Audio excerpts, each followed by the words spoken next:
To business news now, it's Stephen Carroll. Stephen, we're going to start in New York, where the stock exchange has reversed a decision about stopping trading in 3 top Chinese companies. Yeah, that's right. An order from the White House that led the New York Stock Exchange to announce that it would delist China's 3 biggest telecoms companies. The move risked sparking fresh tensions between Washington and Beijing. This was an executive order from Donald Trump that had banned US investors from holding shares in companies with alleged links to the Chinese military. NYSE had initially decided that removing China Mobile, China Telecom and China Unicom from its platform would be the way to comply with that order. But in a statement on Monday night, the stock market operator said that it no longer intended to carry out the delistings and that it would continue to evaluate the impact of the executive order. So what, if any, impact is this having on the markets? Well, actually, shares in those 3 companies who also list in Hong Kong saw gains in their share prices as a result of that decision in New York. China Mobile up by around 6% a short time ago, and that's a bright spot on the Asian markets today. There are gains today in Shanghai, the Hong Kong Hang Seng and on the Kospi and Seoul, just the Nikkei in Tokyo dipping into the red. In trading in Europe, shares opening in the red today. Of course, worries about increasing virus cases and the new lockdowns weighing on investors' minds there as well. That's the picture across London, Paris and Frankfurt at the start of trading. Airlines among the big fallers. Air France down 3% today. Of course, worries about travel implicated with the case numbers too. We're keeping an eye as well on the price of Bitcoin for you today after it hit that record over the weekend. According to CoinDesk, cryptocurrency now trading for just under $31,000. That's down from a high of around 35,000 that it reached in recent days.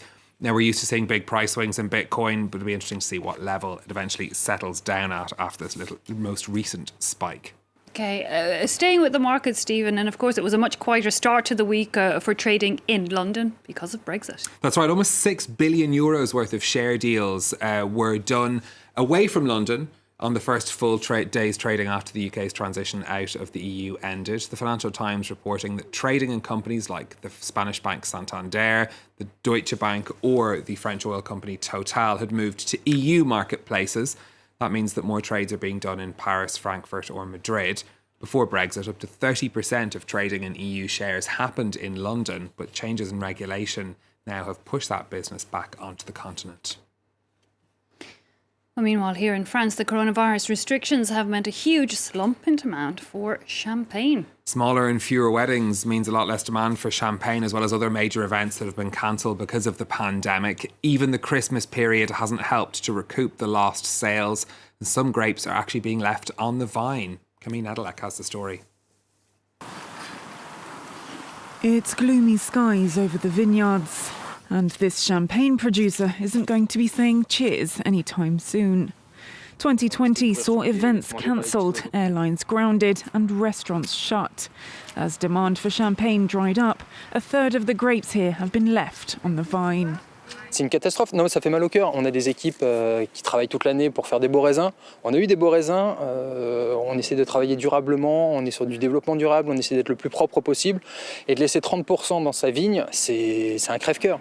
The production line has fallen silent, and the stock of 600,000 bottles isn't shifting. The pandemic has cost this family-run business €15 million in lost sales.